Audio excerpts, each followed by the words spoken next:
Oh my God, look at that.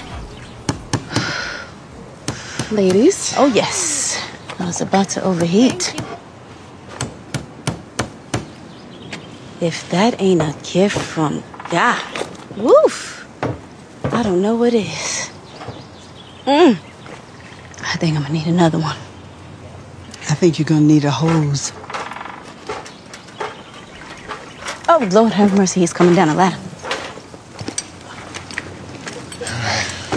Hello guys, je, umewahi kufikiria kwenye maisha yako siku moja utaacha kila kitu unachokifanya na kuamua kwenda kwenye mji mwingine na kuanza upya kabisa, mbali na majukumu yako ya kila siku, mbali na biashara yako au masomo, na kuanza upya kwa ajili ya mtu ambaye hamjawahi kuwa na mahusiano naye mazuri? Huyu ni Roots kutoka Roots and Boaz. Roots and Boaz ni movie iliyokuwa produced na Tyler Perry. Kama ni mfuatiliaji wa movies za Tyler Perry, utajua kwamba Tyler Perry movie zake nyingi huwa inakuwa na a lot of ta. If you know, you know. Tyler Perry huwa hachezi mbali na story hizo za ta. So kwenye hii movie, of course, naweza kumuelewa Tyler Perry kwa sababu it's a biblical story ambayo inatoka kwenye kitabu cha Roots. Ukiangalia kwenye Bible, of course I have a Bible. Na nasoma muda mwingine. So ukiangalia kwenye kitabu cha Roots, ni story ambayo imeibiwa kutoka katika kitabu cha Roots na kuletwa kwenye ulimwengu wa sasa. So Tyler Perry ameamua act like a good Christian that he is not. Huyo ni Tyler Perry bwana. Lakini hii movie naweza kusema ni movie ambayo unaweza ukakaa na familia na kuitazama without caring about remote na kuanza kufanya mambo ya parental guardian. So ni movie ambayo imekaa kikristo na kifamilia na inafundisha mambo mengi kuhusiana na upendo, uvumilivu, lakini pia matunda unayoweza kuyapata kutokana na kustahimili. Ndo story kubwa ambayo mimi naipata kwenye story au kwenye hii movie ya Roots and Boaz. Roots and Boaz imekuwa shoot kwenye Tyler Perry Studios, Georgia, na huwezi kuamini kitu kilichofanyika kwenye hii movie. So Roots, Seraya, jina lake kamili, kama mtu ameangalia Empire anaweza kumjua Roots, lakini pia character ya Boaz imechezwa na Tyra.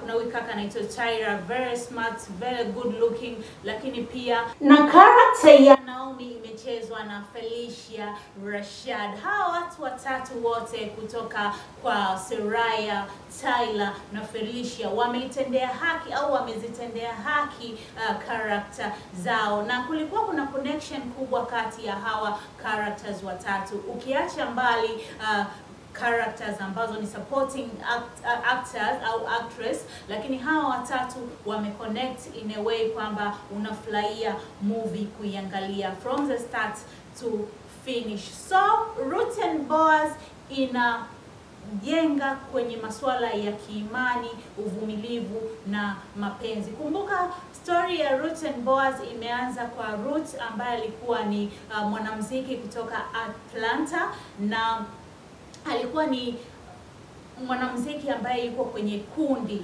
ambaye alikuwa anasimamiwa na manager wake ambaye alikuwa so controlling. Character ya manager wake inaonyesha jinsi gani mtu anaweza akacontrol maisha ya mtu mwingine na akaamua kufanya revenge kwa sababu tu pale anaposhindwa kufanya control, ambapo katika ulimwengu wa sasa ni kawaida sana kwa kuona talents ambazo zinakuwa managed kuharibiwa mambo yao pale ambapo wanashindwa kuelewana na managers wao au na management zao. So Roots alishindwana na manager wake na manager wake akaamua kufanya revenge kwa kutengeneza ajali ambayo ilimuondoa uhai boyfriend wake na Roots. Kumbuka Roots alikuwa hana mahusiano mazuri na mama mkwe wake ambaye ni Naomi, lakini baada ya boyfriend wake kufariki na mume wa Naomi ambaye ni baba mkwe wake pia kufariki kwenye the same accident, Naomi akaamua aondoke kutoka kwenye mji wa Atlanta na kuelekea Tennessee, ambapo aliamua kuondoka baada ya nyumba waliokuwa wanakaa Atlanta kuchukuliwa kutokana na madeni aliyokuwa ameinkaa mume wake. So Ruth akaamua amfuate mama mkwe wake kuelekea Tennessee. Ukiangalia jinsi ambavyo Ruth aliamua kujitoa kwenda kukaa na mama mkwe wake katika eneo jingine ambapo alikuwa kama anaanza upya. Na Tennessee ukiangalia ni sehemu ambayo ni tofauti sana na maisha aliyokuwa amezoea kuishi Atlanta. Ni kama sehemu ambayo iko ndani, sio mjini kama ilivyokuwa anafanya maisha yake jijini Atlanta, na alikuwa na career yake nzuri ya muziki. So story inaanzia baada ya yeye kwenda Tennessee na kukutana na Boaz kwenye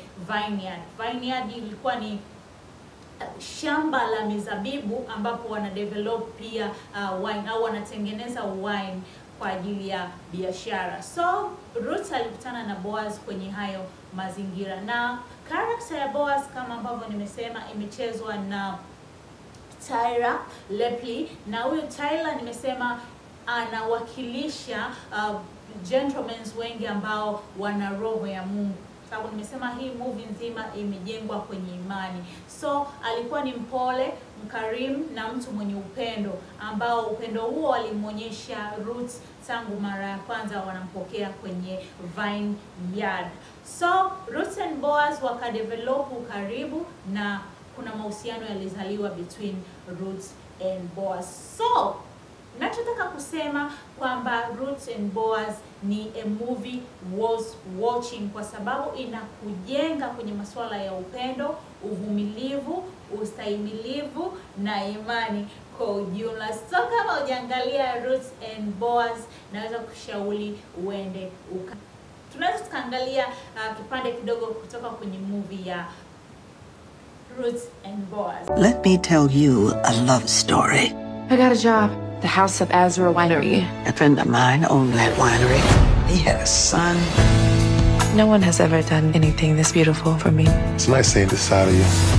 There's just so much he doesn't know yet. Girl, watch your back. I can't risk you getting hurt. Love is all that matters, Ruth. Where you go, I go. You're still here.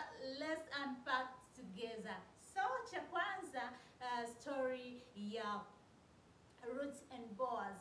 Let's unpack it from the start to finish. Spoilers alert. Skip this part kwa sababu naenda kuharibu kila kitu kilichotokea kwenye Ruth and Boaz. So you have two options to listen to me or to go and watch Ruth and Boaz. The first thing ni Ruth kuwa kwenye career yake ya muziki wakati yuko Atlanta, Georgia. The second ni kwa yeye kukutana na loss ya mpenzi wake kufariki kwenye ajali iliyotengenezwa na manager wake. Here the magic comes. Kwa Ruth kuamua kumfuata mama mkwe wake Tennessee na kuachana na maisha yake yote ya ustaa aliyokuwa nayo Atlanta na kwenda kukutana na the simplicity of Tennessee. You can imagine guys, kuacha kila kitu na kwenda kijijini. Kwa mfano utoke Dar es Salaam na kwenda kijijini, labda huko ndani Mtwara au sehemu nyingine kwa ajili ya kuanza upya. Lakini pia alipokutana na Boaz na kuanza a romantic relationship kati yake yeye na Boaz. Lakini kwa manager wake kuamua kumfata alipo Tennessee na kujaribu kufanya revenge, mbali na ile revenge aliyofanya wakati wa Atlanta iliyopelekea kwa Ruth kumpoteza mpenzi wake, na Boaz kuamua kumprotect Ruth kama mpenzi wake. So movie hii imejaa kwenye upendo, uvumilivu na ustahimilivu. Make sure you go and watch Ruth and Boaz. Overall movie ya Ruth and Boaz ni movie kali sana. Make sure you go and watch it Kama haujasubscribe kwenye channel yetu ya Wagala TV, make sure you subscribe, like, share and comment. Share to your friends and your friends and your friends. Until next time,